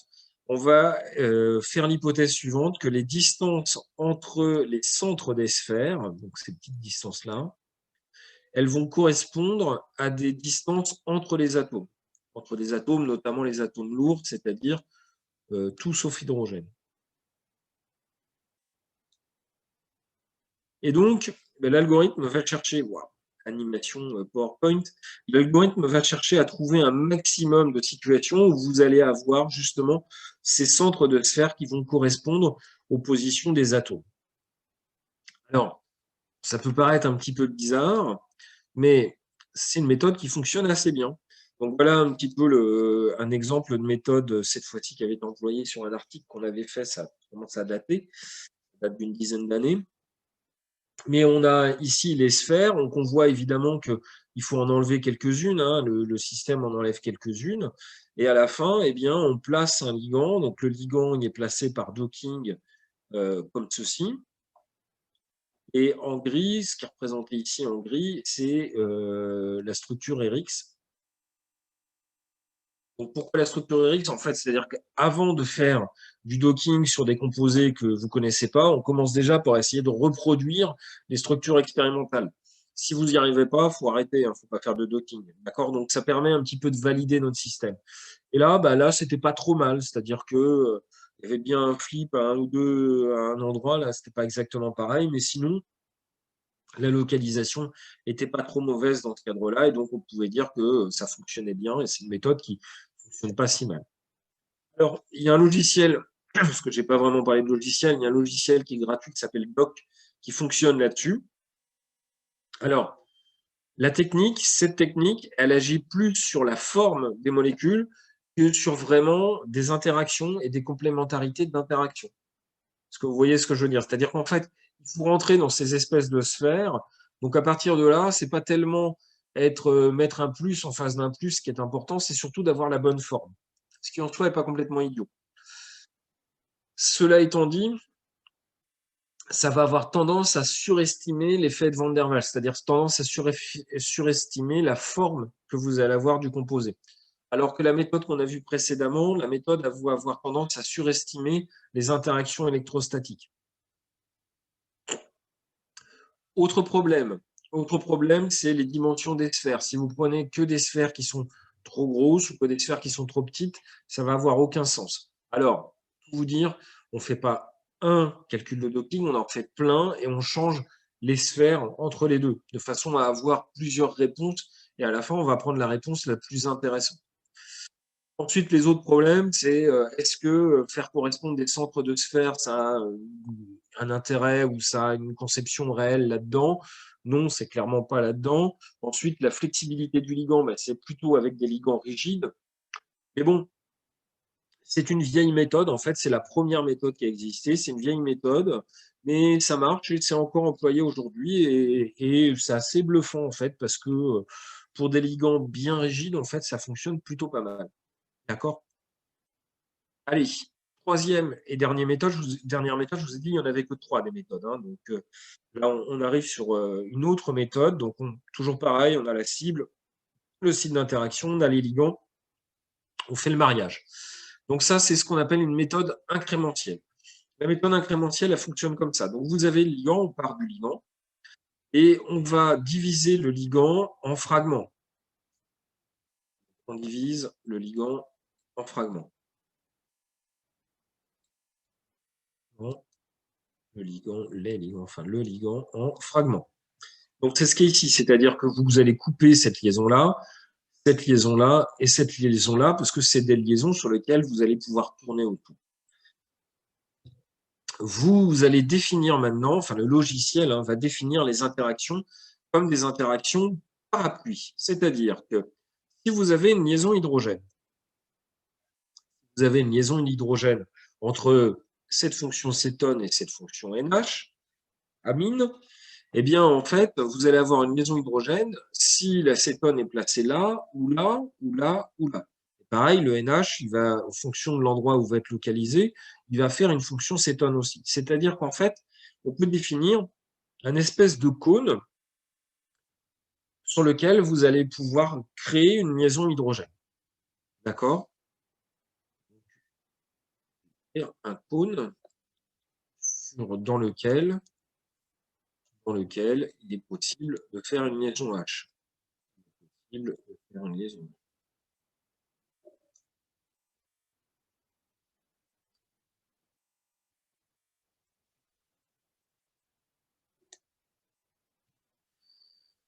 donc, le récepteur, il va être défini avec ce genre de choses. Donc ici, vous avez la protéine, être là. Et là, eh bien, ça va être des zones sur lesquelles vous allez pouvoir capter une liaison hydrogène. Alors voilà comment ça va se passer. On va passer le premier fragment, qui est le fragment de base, c'est-à-dire le central, qui va être placé par triangulation, c'est-à-dire qu'on va essayer de lui trouver, alors, toujours mon anime, on va essayer de lui trouver un maximum d'interactions. Donc ici, vous avez une interaction liaison H comme ça, une autre interaction liaison H comme ceci. Par la suite, on va placer un autre fragment, mais l'autre fragment, de gauche, il ne va pas être particulièrement difficile à placer parce qu'on sait qu'il y a une liaison. Donc on va le placer à côté, il n'y aura pas la même exploration. Et par contre, on va tourner autour de la liaison de façon à avoir un maximum, c'est là le flip, de façon à avoir un maximum de liaisons hydrogènes comme ceci et comme ceci. Et on va continuer à construire la molécule à l'intérieur de ce système. Donc le ligand, en fait, il est construit, donc c'est un petit peu l'idée à garder en tête, parce que vous allez voir quand on fera, donc ça sera la semaine prochaine, quand on fera les méthodes de novo design, en fait, c'est ce type de méthode qu'on utilise pour faire des méthodes qu'on rappellera après, de novo design. En fait, on construit la molécule à l'intérieur du système. Et on construit de façon à avoir le maximum d'interactions. Donc voilà un petit peu le principe même de ça.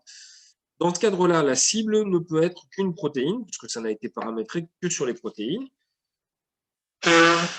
Les interactions, donc les interactions en parapluie, donc c'est souvent des liaisons hydrogènes, c'est souvent de l'électrostatique, c'est également des contacts hydrophobiques, mais on sait que cette méthode, elle a tendance à surestimer l'importance des liaisons hydrogènes par rapport aux autres interactions. D'accord? Alors, je ne sais pas si j'ai... Voilà. La grille, la méthode de grille surestime l'électrostatique. D'accord? La méthode des sphères surestime cette fois-ci le van der Waals, c'est-à-dire la forme. Et la méthode des incrémentiels, ça surestime les liaisons hydrogène, H-bond. Alors, d'après vous, dans l'interaction, ça m'intéresse de voir si vous savez ça, dans l'interaction, qu'est-ce qui est le plus fort en énergie? La liaison hydrogène, l'interaction de van der Waals ou l'interaction électrostatique?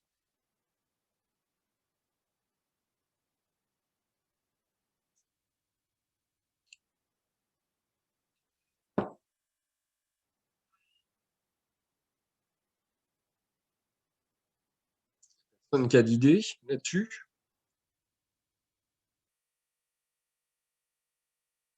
Vous avez démissionné?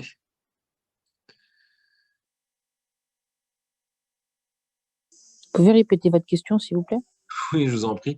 En fait, quand on fait une interaction, quand on a une interaction, qu'est-ce qui est le plus fort? L'interaction charge-charge, donc une interaction électrostatique, l'interaction, donc la création d'une liaison hydrogène, ou la création de ce qu'on appelle une interaction de van der Waals. Laquelle est la plus forte d'après vous?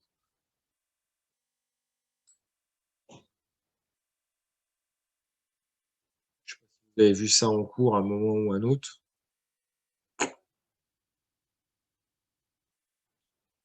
Bah, je serais tenté de dire liaison hydrogène, hein, mais Ouais. Alors non, non, la liaison hydrogène, en fait, c'est ça qui est terrible, je m'attends à cette réponse-là. En fait, le plus fort, c'est la liaison, c'est l'interaction électrostatique. Et de loin, c'est la plus forte. Et de loin, l'interaction de liaison hydrogène, c'est la plus faible. Mais ce qui se passe en biologie, on la retrouve tellement souvent qu'en fait, l'interaction de liaison hydrogène, on garde souvent en tête que c'est très important, que c'est énergétiquement très, très fort. Et en fait, non. Mais c'est juste que comme il y a beaucoup d'hydrogène dans les molécules biologiques, et qu'il y a beaucoup de NH, qu'il y a beaucoup de CO, en fait, on la retrouve très, très, très souvent. Donc, c'est de loin pas une interaction qui est forte. C'est une interaction qui est faible, mais qui permet de placer les composés. Juste ça. Mais c'est de loin l'interaction électrostatique qui est l'interaction la plus forte. Quand vous faites ce qu'on appelle du folding de protéines, et, je pense que vous connaissez peut-être le terme, ou en tout cas le terme de repliement, quand il y a le ribosome qui synthétise une protéine, en fait, ce qui fait que le système se recouvre sur lui-même, c'est des interactions qui sont fortes et de longue distance, et c'est justement l'électrostatique. Et après, les hélices alpha, les feuillets bêta, ça va vraiment en fin de processus quand il reste plus que ça à faire. Vous voyez? Mais l'interaction la plus forte, c'est vraiment l'interaction électrostatique. Du coup, c'est pour ça que la méthode des grilles, de surestimer l'électrostatique, c'est ce qui est de moins grave et c'est pour ça que c'est la méthode qui est la plus utilisée encore aujourd'hui. Les méthodes incrémentielles, elles sont pas si bonnes que ça et par sphère, elles sont pas si bonnes que ça parce que c'est dans une gamme d'énergie, c'est beaucoup. Ok, je passe rapidement au scoring. Donc, alors, le scoring, c'est comment calculer l'interaction. Donc là, on va partir maintenant d'une autre logique. Donc, depuis le début, je vous ai présenté, donc c'est très méthode aujourd'hui, hein. Je vous ai présenté comment on faisait un docking, la structure de la cible, le site d'interaction, la structure des ligands. On a vu avec 3 méthodes différentes, c'est ce qui a été présenté, comment on fait justement ce mariage entre la petite molécule et la grosse molécule. Maintenant, la question, ça va être comment on va dire, parmi plusieurs, comment on va dire laquelle est la meilleure des structures, laquelle a la meilleure énergie. Et ça s'appelle le ça s'appelle le scoring, bon, c'est du terme anglais, hein, c'est-à-dire dire qui est le meilleur.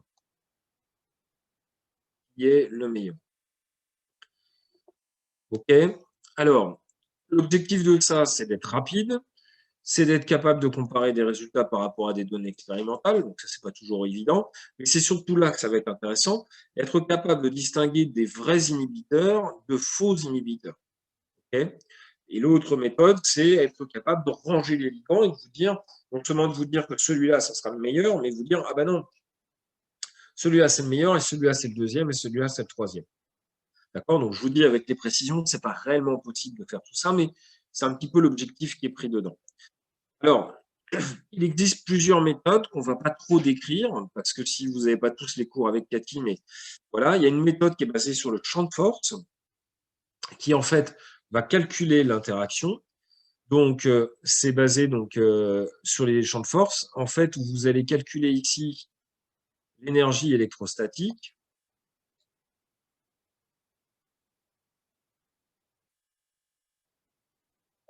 Et ici, c'est ce qu'on appellera l'énergie de Van der Waals. Okay. Je ne détaille pas plus que ça, parce que ça n'a pas beaucoup d'intérêt. Évidemment, les équations ne sont pas à connaître.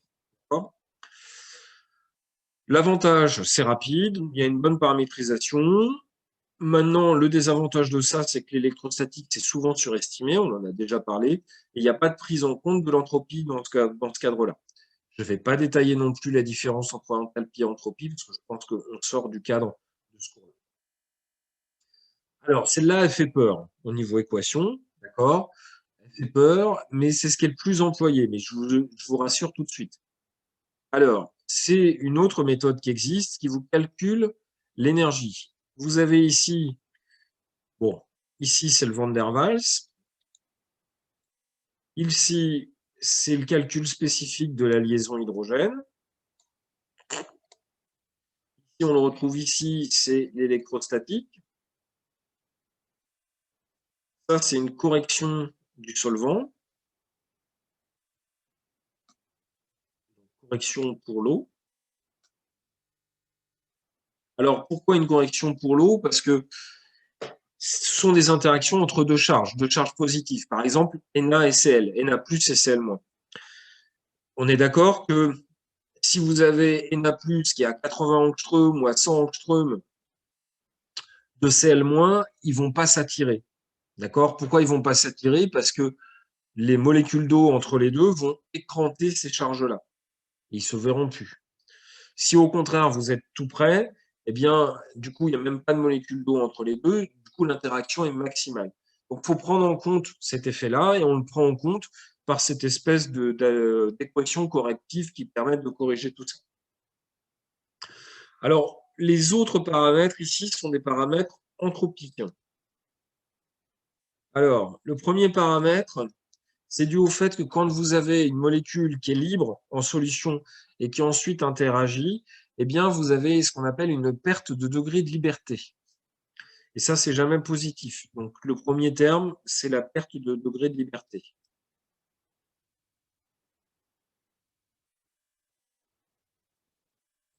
Okay. Et le deuxième terme prend en compte la désolvatation des molécules d'eau. Alors, est-ce que vous avez entendu parler de ça?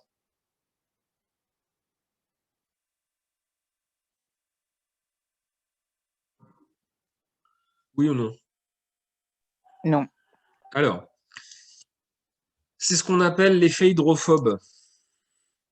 Et l'effet hydrophobe ou les forces hydrophobes, ça, vous en avez entendu parler, hydrophobe, il ne faut pas déconner. Enfin, j'espère. C'est le fait que quand on a des molécules, elles se mettent ensemble. Mais en fait, c'est quelque chose qu'on voit dans l'eau. Pourquoi on voit dans l'eau? C'est parce que finalement, quand vous êtes en contact, quand vous avez deux molécules qui sont en contact, les deux molécules, elles ont des molécules d'eau qui sont organisées autour d'elles. Et quand elles interagissent ensemble, elles font virer les molécules d'eau qui sont à cette interface-là. Et en enlevant ces molécules d'eau, c'est des molécules d'eau qui vont retourner à ce qu'on appelle le désordre. Et ce qu'on appelle le désordre fait augmenter la variation d'entropie qui fait baisser le delta G. C'est un des phénomènes les plus importants en termes d'interaction. C'est pour ça que les interactions en biologie se font toujours en solution aqueuse. Un exemple qu'on donne des fois en cours là-dessus, vous prenez 2 brins d'ADN, 2 brins d'ADN tout seul. La question que je pose des fois en cours, c'est je dis, mais qu'est-ce qui fait tenir ensemble les 2 brins d'ADN ensemble? Les gens me disent, 2 brins d'ADN, ouais, vous avez une liaison hydrogène, vous avez des liaisons hydrogènes, et 3 entre les CG, 2 entre les AT. Puis il y en a d'autres qui me parlent de stacking, d'interaction de Van der Waals, etc., etc. Et en fait, il y a aussi une interaction qui est très très forte, c'est l'interaction électrostatique répulsive qu'il y a entre les phosphates, qui sont tous les deux chargés moins. Vous savez, vous avez 2 charges de même signe, vous les approchez, ils vont se repousser. Vous connaissez ça depuis les aimants, le moins par moins, ça se repousse, le plus par plus, ça se repousse. Et de fait, si vous prenez 2 brins d'ADN et que vous les mettez dans un solvant apolaire, mais même du méthanol, hein, ça suffira, vous allez avoir les brins qui vont se séparer. Preuve que les liaisons hydrogènes ne suffisent pas à garder ensemble, les ADN. Ce qui fait au contraire que des molécules se mettent ensemble, c'est parce que justement vous êtes dans l'eau et vous dégagez des molécules d'eau, qui sont des molécules d'eau structurées. On appelle ça l'effet hydrophobe, qu'on devrait. Le terme hydrophobe, voilà, c'est pour dire que quand on a 2 molécules, ils vont avoir tendance à se mettre ensemble pour justement éjecter les molécules d'eau. Et c'est ce qu'on appelle, c'est un effet entropique, en l'occurrence. D'accord? Bon, je ne sais pas si on vous avait expliqué l'effet hydrophobe par ce biais-là, non? Peut-être pas. Je pourrais avoir un retour. Non. Bon, c'est un truc, je vous assure, c'est un truc très classique, surtout dans les médicaments, quand on voit des molécules d'eau qui sont structurées au niveau des enzymes, on va chercher justement à les dégager pour augmenter l'interaction. Ça marche très bien. Mais voilà, souvent en biologie, on parle d'effet hydrophobe, de cœur hydrophobe, on parle de choses comme ça. Et on dit grosso modo que les leucines vont avec les isoleucines, les tryptophanes pour se mettre ensemble. Bon, dans la réalité, c'est tout ça, c'est dégager des molécules d'eau. Et c'est un phénomène qui est plus un phénomène anthropique, en tout cas qui n'est pas un phénomène simple dans ce cadre-là. Okay. Donc, tout ça pour vous dire que ces méthodes-là, en fait, prennent en compte tous les paramètres. Donc, l'avantage, c'est que vous prenez en compte un maximum d'effets physiques. Et donc, ça permet justement d'avoir des résultats assez précis. OK ? Donc, c'est la méthode la plus utilisée. La méthode la plus utilisée pour faire ça. Alors, à savoir, là-dessus, je ne vous demanderai jamais de connaître ce type d'équation-là. Hein, d'accord ? Qu'on soit d'accord là-dessus. Ça n'a pas d'intérêt de connaître ce type d'équation. C'est trop compliqué dans ce cadre-là. Okay ? Ça dépasse le cadre du cours. C'est juste que c'est une méthode qui permet de calculer l'énergie électrostatique, les liaisons hydrogènes, le Van der Waals, la perte des degrés de liberté et l'effet hydrophobe. Une autre méthode qu'on va pas faire parce que c'est des stats, c'est la méthode knowledge-based. Mais bon, je ne vais pas faire parce que c'est un peu trop de stats.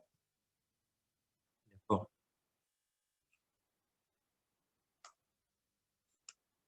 Mais pas au programme. Ok. Bon, moi j'assume, on va s'arrêter là. Je vais juste finir sur les conclusions.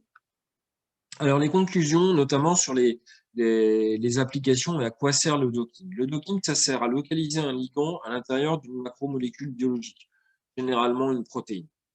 L'avantage, à quoi ça sert? Ça sert surtout à analyser le mode d'interaction et établir des relations structure-activité. Les limitations sont lesquelles? D'abord, la cible. On a parlé de la cible, etc. Mais la flexibilité de la cible, c'est jamais bien pris en action ou de façon vraiment anecdotique dans lequel où c'est pris en compte. Les fonctions de score, ensuite, elles sont loin d'être parfaites. L'interprétation énergétique qu'on peut faire de ça, elle est vraiment discutable là-dessus, dans le sens où on ne se lance pas dans ce genre de choses. Ensuite, eh bien, on a généralement, non seulement c'est un des limites du docking, on ne va pas obtenir une réponse, mais on va souvent obtenir plusieurs réponses possibles. Et dans plusieurs réponses possibles pour un ligand, c'est-à-dire qu'il va vous dire oh bah, il se met comme ça ou il peut se mettre comme ça. Donc, on va regarder souvent l'énergie pour essayer de distinguer si c'est comme ça ou si c'est comme ça. Parmi les logiciels qui sont là-dessus, donc je vous ai mis juste des noms de logiciels, donc avec les méthodes des grilles, les méthodes des sphères, et ensuite les méthodes de façon incrémentielle. Le prochain coup, ce qu'on fait le prochain coup, parce que autant se réserver ça pour le prochain coup, on va faire les applications du docking. Ce que je voudrais juste pour le prochain coup, c'est juste que vous relisiez les diapos du premier, et puis on parlera justement des applications et qu'est-ce qu'on peut en faire, et notamment du criblage, etc., etc. D'accord? On a du temps, hein, ça ne sert à rien de vous assassiner avec plus de cours que ça. Donc, je serais tenté de m'arrêter si vous en êtes d'accord. Bon, généralement, quand je pose ce genre de questions, je suis à peu près certain que vous n'allez pas me dire que vous êtes contre qu'on arrête maintenant. Mais donc, je pense que c'est aussi bien qu'on s'arrête là et puis qu'on continue lundi prochain sur les applications. D'accord? Ok. Ok. Alors, vous avez les diapos. Je vous ai mis les diapos, y compris du cours prochain, pour le coup, enfin du dernier cours. J'essaye de voir sur le Google Spreadsheet où j'en mets un et puis voilà. Je vais peut-être faire ça. Et donc, j'envoie un mail aussi à toute la promo pour vous dire de vous inscrire sur ce truc-là. OK? On fait comme ça? D'accord. Ok. Bon, bah, bonne semaine. Voilà. Merci vous aussi. Merci beaucoup Merci aussi. à vous aussi. Bonne journée. Au Allez, revoir. Au Au revoir. revoir. l'enregistrement.